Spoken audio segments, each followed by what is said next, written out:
Hi friends, welcome back to my channel. మన channel అయితే పెట్టేటటువంటి ప్రతి ఒక్క వీడియో కూడా చాలా ఇంపార్టెంట్ ఫ్రెండ్స్. ఏ వీడియో మిస్ అయినా కానీ మీరు మార్కులు అయితే మిస్ అవుతారో అది మాత్రం గుర్తుంచుకోవాలి. ఫస్ట్ క్వశ్చన్ చూడండి. ఇక్కడ సాధారణంగా వర్షపు నీటిలో డ్యాష్ pH ఉంటుంది. సాధారణంగా వర్షపు నీటిలో డ్యాష్ pH ఉంటుంది. 5.6 pH వాల్యూ ఉంటుంది. Option 3 correct answer.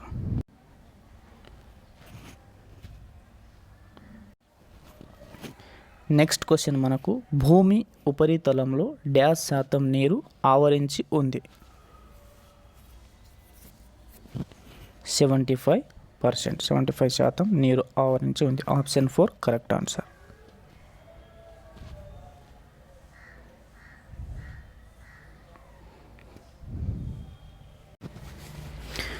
Next question చూడండి. ఇక్కడ నిమ్మరసం pH విలువ సుమారు డ్యాష్ అంట.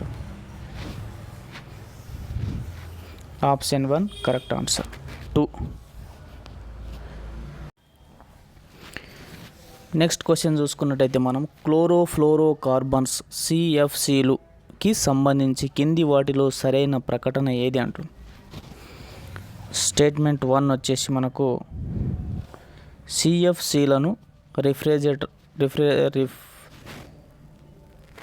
రిఫ్రిజిరేటర్లు, ఎయిర్ కండిషనర్లు, ఏరోసోల్ స్ప్రేస్లలో ఉపయోగిస్తారు. మనకు స్టేట్మెంట్ 2 వచ్చేసి CFCలు వాతావరణంలోని ఓజోన్ పొరను దెబ్బతీస్తుంది. ఇచ్చిన స్టేట్మెంట్లో 2 కూడా సరైనవి. Option 3 correct answer.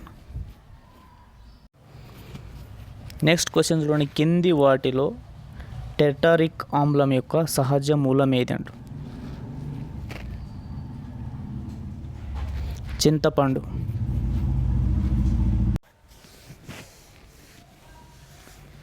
రక్తహీనత డ్యాష్ లోపం వల్ల వస్తుంది.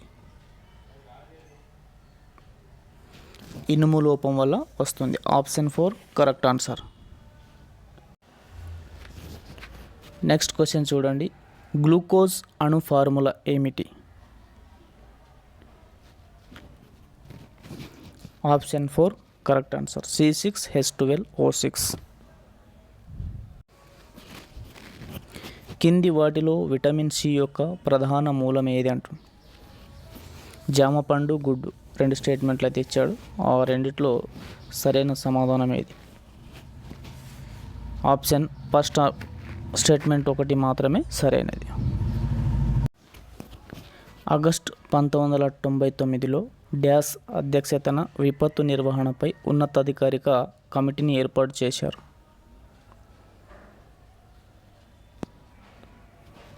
జేసీ పంత్. Next question. ఇక్కడ central soil and water conservation research and training institute డ్యాష్లో ఉంది అంటాడు.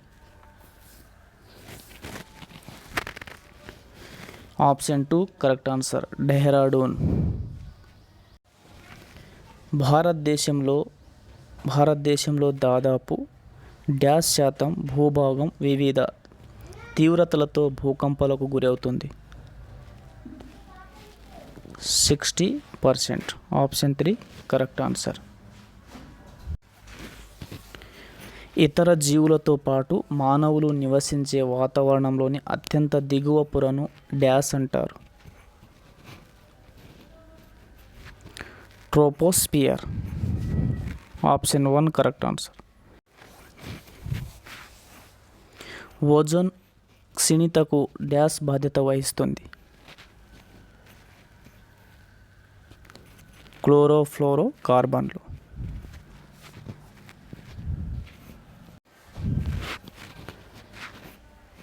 భారతదేశంలో శబ్దాన్ని వాయు కాలుష్య కారకంగా చేర్చడానికి వాయు కాలుష్య నివారణ మరియు నియంత్రణ చట్టం ఏ సంవత్సరంలో సవరించబడింది. 1987. Option 2 correct answer. కింది వాటిలో గ్రీన్ హౌస్ వాయువులు ఏది. Sulphur dioxide, carbon dioxide. Carbon dioxide మాత్రమే. Option 2 correct answer. ఇచ్చిన స్టేట్మెంట్లో రెండవ స్టేట్మెంట్ మాత్రమే సరైనది. భారతదేశ వైశాల్యంలో డ్యాష్ శాతం పీఠభూమి ప్రాంతం ఉంది. భారతదేశ వైశాల్యంలో దాదాపు 27% పీఠభూమి ఉంది. Option 4 correct answer. హిమాలయాల వెలుపలి శ్రేణిని డ్యాష్ అంటారు. Shivaliks. Option 2 correct answer.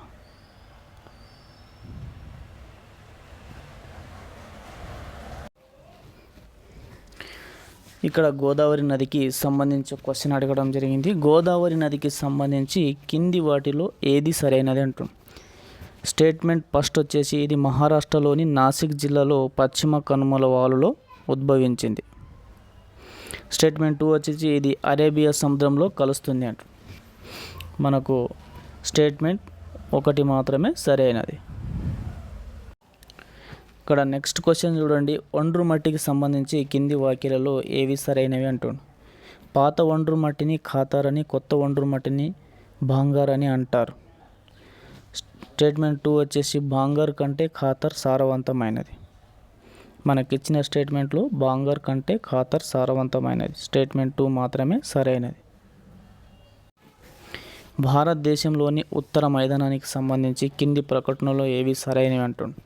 Statement 1 వచ్చేసి ఇది సింధు, గంగా, బ్రహ్మపుత్ర వాటి ఉపనదుల కలయికతో ఏర్పడింది. స్టేట్మెంట్ 2 వచ్చేసి ఈ మైదానం దాదాపు 2400 కిలోమీటర్లు విస్తరించి ఉంది. ఇచ్చిన స్టేట్మెంట్లలో 1 మరియు 2 సరైనవి. జాతీయ ఉద్యానవనం గురించి ఇక్కడ జాతీయ ఉద్యానవనం రాష్ట్రం యొక్క కింది జతలలో ఏవి సరిగా జతపరచబడ్డాయి లేదా జతపరచబడ్డాయో తెలియజేస్తుంది. మనకు స్టేట్మెంట్ 1 అయింది Periyar tiger reservoir Kerala. Statement 2 వచ్చేసి Manas tiger reservoir Odisha. Option 1 correct answer. Periyar tiger reservoir Kerala. Sindhu నది వ్యవస్థకు సంబంధించి కింది వాటిలో సరైనది ఏది అంటూ. స్టేట్మెంట్ 1 టిబెట్లో మానసరోవర్ సరస్సు దగ్గర సింధు నది ఉద్భవిస్తుంది. స్టేట్మెంట్ 2 సింధు నది మొత్తం పొడవు 3900 కిలోమీటర్లు. ఆప్షన్ 1 మాత్రమే సరైనది. స్టేట్మెంట్ 1 మాత్రమే సరైనది. సింధు నది యొక్క పొడవు ఎంతనో ఫ్రెండ్స్ కామెంట్లో తెలియజేయండి. పౌరుల ప్రాథమిక విధులు కూడా భారత రాజ్యాంగంలో డ్యాష్ ద్వారా పేర్కొనబడ్డాయి.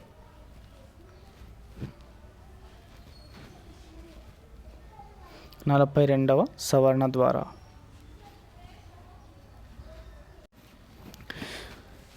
Next question.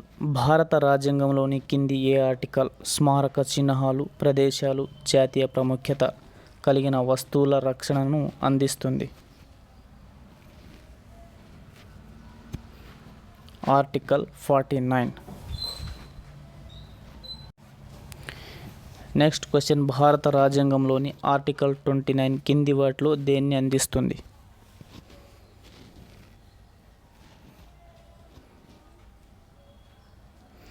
మైనారిటీల ప్రయోజనాల పరిరక్షణ.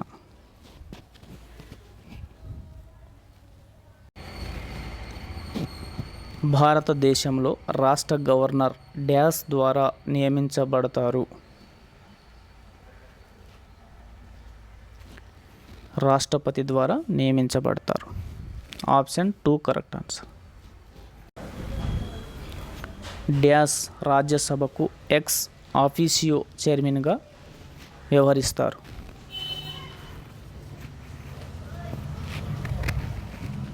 ఉపరాష్ట్రపతి. ఒక వ్యక్తి ఒక పదవిలో ఉన్న ఆ పదవి నిర్వహించే అర్హత లేదని కోర్టు గుర్తిస్తే అది డ్యాష్ రీట్ను జారీ చేస్తుంది. కోవారెంటో. Option 1 correct answer. Thank you friends. Thank you for watching.